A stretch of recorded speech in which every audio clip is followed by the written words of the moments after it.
Avec Stéphane, qu'on va parler justement du chien adopté. Pourquoi cette chronique? Pourquoi le chien adopté? L'adoption d'un chien, il faut savoir qu'on n'adopte pas un chien n'importe comment, etc. Il y a des choses quand même à savoir lorsqu'on adopte un chien. Après, il y a les choses primaires. On va commencer par les choses primaires qui semblent cohérentes pour tout le monde. C'est de savoir si déjà le chien ou la race du chien vous correspond. Savoir si on a les infrastructures pour accueillir le chien chez soi. Savoir si on a une vie qui est adaptée à ce style de chien. Il y a une partie d'historique qu'on peut essayer de connaître, savoir si le chien ont quelque part des déviances ou des spécificités qu'il va falloir respecter ou pas, même si, lorsque pour moi on adopte un chien, et le chien il a cette capacité que les humains n'ont pas forcément, c'est de se réadapter très rapidement à un autre environnement. Ça veut dire qu'il faut très souvent laisser l'histoire du chien tomber et ne plus y penser, parce que sinon vous allez tomber dans une émotion, vous allez tomber toujours dans une culpabilité, vous allez toujours ressasser le passé et vous allez émotionnellement transmettre des choses à votre chien qui ne sont pas celles qu'il doit recevoir. Il a une nouvelle vie, que ce chien a été finalement presque envie de dire réactif, agressif ou craintif ou maltraité. Maintenant sa vie redémarre, tout simplement. Pourtant il y a des chiens où on voit qu'il y a, enfin peut-être pas des traumatismes, mais il y a une terreur, quelque chose qui reste.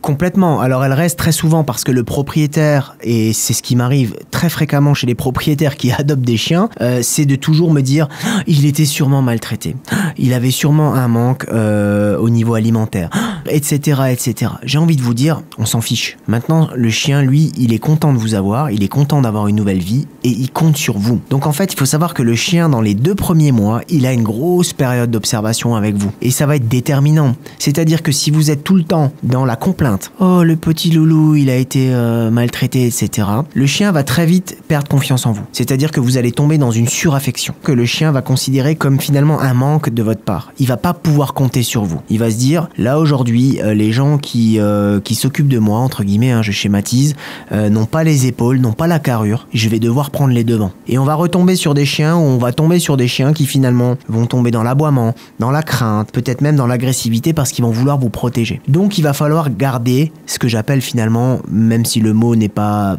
toujours adapté, un leadership. Il va falloir montrer au chien qu'on est là pour le guider, qu'on est son guide. Donc on va expliquer au chien à travers différentes techniques, à travers différents exercices que moi j'appelle la structure, que nous sommes là pour le guider, d'accord? Et le chien va finalement se décharger de certaines missions parce qu'il va pouvoir compter sur vous. Et ça dans tous les cas de figure, que le chien a été maltraité avant, que le chien n'a pas été maltraité ou alors qu'il était hyperactif, réactif, etc. Il va se dire, là aujourd'hui je suis avec quelqu'un qui me cadre et qui m'encadre et qui me guide. Et ça c'est fondamental pour moi. Merci beaucoup Stéphane, on se retrouve dans 15 jours.